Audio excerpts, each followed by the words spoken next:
vavy saranto raha mivavaka namamina ao am-piangonana zany dia baiboly ihany io sisa no miteny hoe ny voalava ny solo fisaramandoa voaka miditra ao sisa ilay baiboly noho izany hoe tsy mandray an'izay tsony zay ao sisa fa amin'ny ao sisa ny finoana ny zava-dehibe ndao ary mitondra inona le resaka fisaronandoa eno tsara fa tena zavatra ngeza be miankana amin'ny sitrapon'Andriamanitra indrindraindrindrandrindra mihitsy ty zavatra ty Kolitiana voaloha toko faharaiky ambin'ny folo andiny voaloha soramanjy aloha soramanjy tsy adinitsika ny soramanjy aoka anahaka ianareo dia tahaka ny anahafaka amin'ny Kristy i Paoly no manoratra ho an'ny mpino ho an'ny mpino ao Korinty eto hoe manahafa ianareo tahaka ny anahafaka amin'ny Kristy misy dikany be dehibe ty fa jereo tsara le izy ny amin'ny tokony sarona ny vehivavy loha ao am-piangonana ao am-piangonana nisy izay tena izay fotsiny zany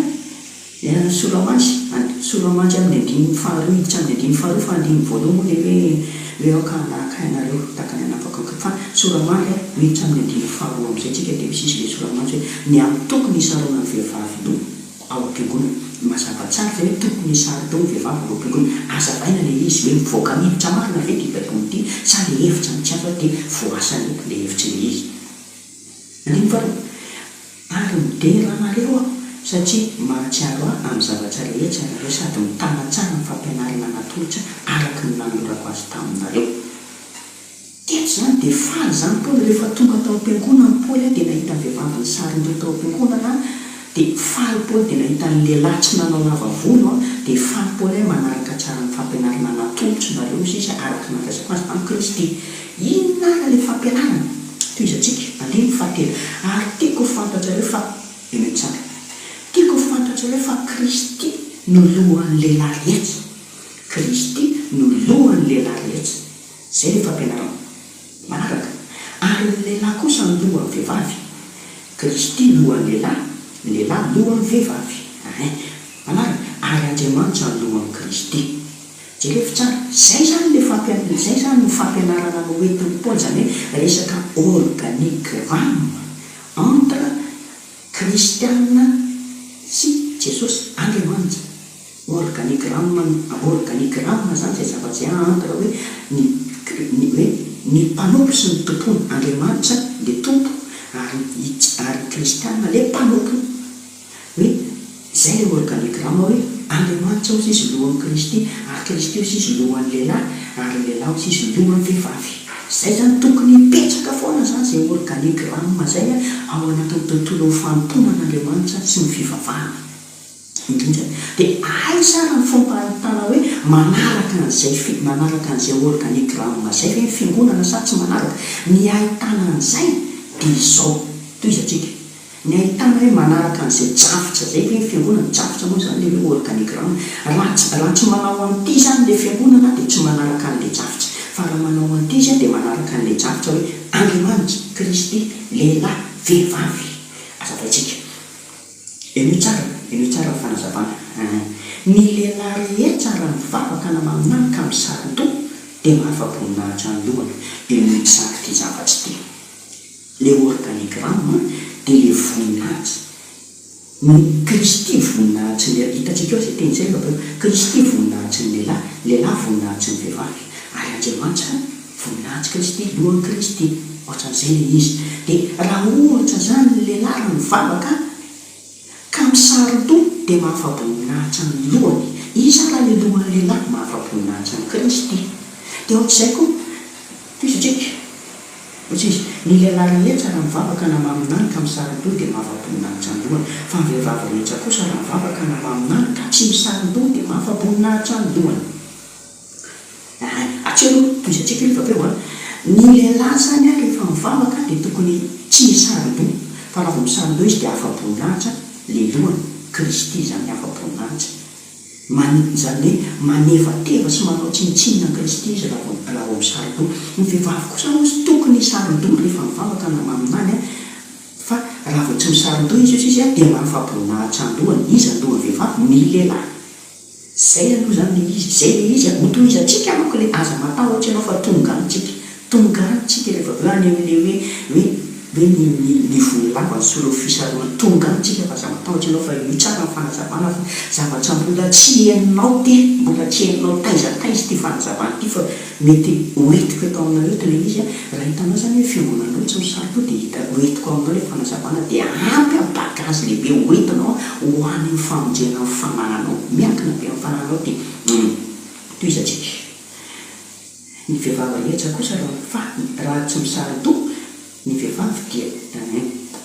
ny vehivavy raha tsy misarito ny vehivavy dia mahafapo-danitra andohany satria toy ny voaharatsy izy zany hoe raha tsy misarito zany vehivavy dia mahafapo-danitra andohany satria toy ny voaharatsy izy toizana manko le izy hoe fa raha tsy misarito ny vehivavy dia aoka hoetezana izy fa aoka hoetezana iny le izy ny zavatra iny hoe raha ohatra hoe tsy mety sarito ny vehivavy dia etezo ho tonga antsika rehefa avy eo zany hoe eo zany misy teny raha tsy mety sarito izy dia etezo etezana anao iny etezana hitoviny amin'ny lehilahy ao am-piangonana nefany zareo fitsara fa raha mamenatra ny vehivavy ny etezana satria toy ny nanoarana dia aoka hisarindona izy ny lehilahy dia tokony hisarito tokony tsy hisarito satria enjika sy voninahitry'Andriamanitra izy ohatran'izay le izy eto zany raha zavaina zany ty teny ty dia hoe ny lehilahy tokony tsy misarito ary ny vehivavy tokony misarito zay le fampianarana n'le lody zay zany ny fahitana n'le organigramme entre Andriamanitra sy ny kristiana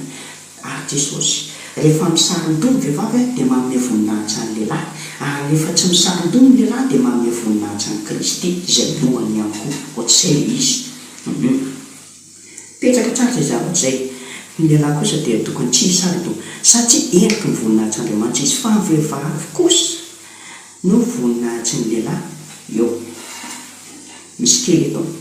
fa tsy ny vehivavy no niavian'ny lehilahy fa ny lehilahy no niavian'ny vehivavy fa tsy ny lehilahy no natao ho an'ny vehivavy fa ny vehivavy ho an'ny lehilahy izany no mamety ny vehivavy hisarito noho ny amin'ny anjely kanefa ao amin'ny tompo dia tsy misy vehivavy raha tsy misy lehilahy ary tsy misy lehilahy raha tsy misy vehivavy fa toy ny niavian'ny vehivavy tamin'ny lehilahy dia toy izany koa niavian'ny lehilahy avy tamin'ny vehivavy fa Andriamanitra kosa niavian'ny zavatra rehetra rehefa mametsaka tsara n'izay zavatra zay zany ianao dia manaiky amin'Andriamanitra hoe Andriamanitra ilay tsy toa niavian'ny zavatra rehetra mpamorona rehefa manaiky an'izay zany ny amin'ny fiangonana dia manaiky an'izay tsara mihitsy hoe ny lehilahy ny vehivavy natao ho an'ny lehilahy fa tsy ny lehilahy natao ho an'ny vehivavy na dia hoe tsy misy lehilahy raha tsy misy ny vehivavy dia izany rehetra zany tena mahatonga le fifahamaofona hoe apetsao tsara le hoe tokony hisaron-doha ianao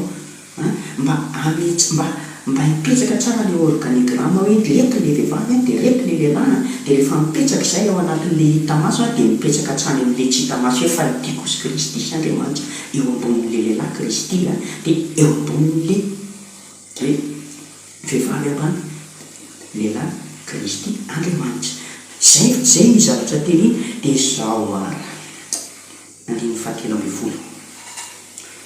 manomboka matsilotsilo aminareo le teny eto evero am-ponareo mendrika va raha mivavaka amin'Andriamanitra ka tsy misarito ny vehivavy izy hoe mety ve ozy izy raha ohatra ka mivavaka amin'Andriamanitra vehivavy ka tsy misarito tsy mampianatra anareo fa izao fomba ny zavatra rehetra zao fa raha lava volo ny lehilahy dia mahafaponinahitra azy zany zany hoe raha tsy misarito zany vehivavy dia ary amin'le andininy taria ambony taria hoe aoka izy hoetezana lasa mitovy amin'ny lehilahy lasa ny vehivavy tsy mety sarito zany ka aratana dia lasa mampitovy ny tenany amin'ny lehilahy izy zany hoe maka ny plasin'ny lehilahy zany le vehivavy raha vao tsy manaiky misarito dia ohatsy izy hoe tsy mampitovy ivero am-ponareo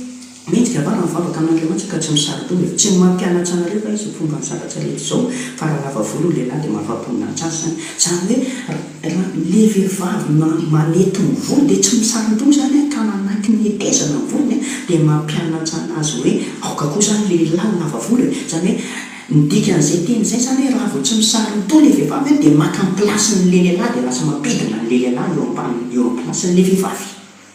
Lasa le vehivavy indray zany ny lohan'le lehilahy raha vao tsy manaky misaron-to le vehivavy, na raha vao aratana le vehivavy dia lasa hoe le vehivavy zany maka ny toeran'ny lehilahy. Nefa efa apetsak'Andriamanitra somatsara mihitsy hoe ny vavy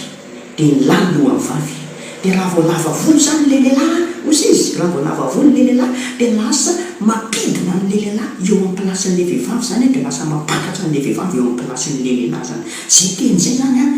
azavainy tsara mihitsy hoe tsy menika ao zay zava-tsy raha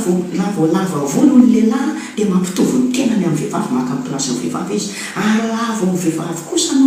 tsy misaro-to dia maka amin'ny plasin'ny lehilahy izy satria lasa toy ny voaratra. Satria enoy tsara ny fanazavana ny toy an'le izy, enoy tsara ny toy an'le izy andiny fahadimy ambin'ny folo. Fa raha lava volo kosa ny vehivavy dia voninahitra ho azy zany. Haleluia amin'izay le tanao zany izy, tanao zany izay raha lava volo ny vehivavy dia voninahitra ho azy zany tapafaroa dia voninahitra ho azy zany. Tia le izy ty fa ny volo no nomena ho azy ho fisaronana. Marina ihany le tenanareo hoe ny volo lava ny solo fisaronana. Eny ekeko satria ity fanazavana noentin'ny Paoly eto amin'ny andininy 13-14-15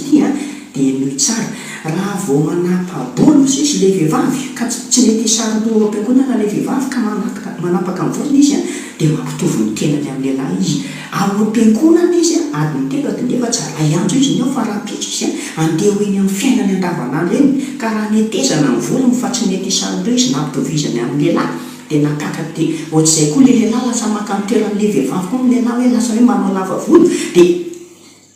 eny amin'ny fiainany andavanandro eny izy tsy mety zay zava-tsy satria le volon'le vehivavy lava iny ny solo fisaronan-dohany eny an-dalana,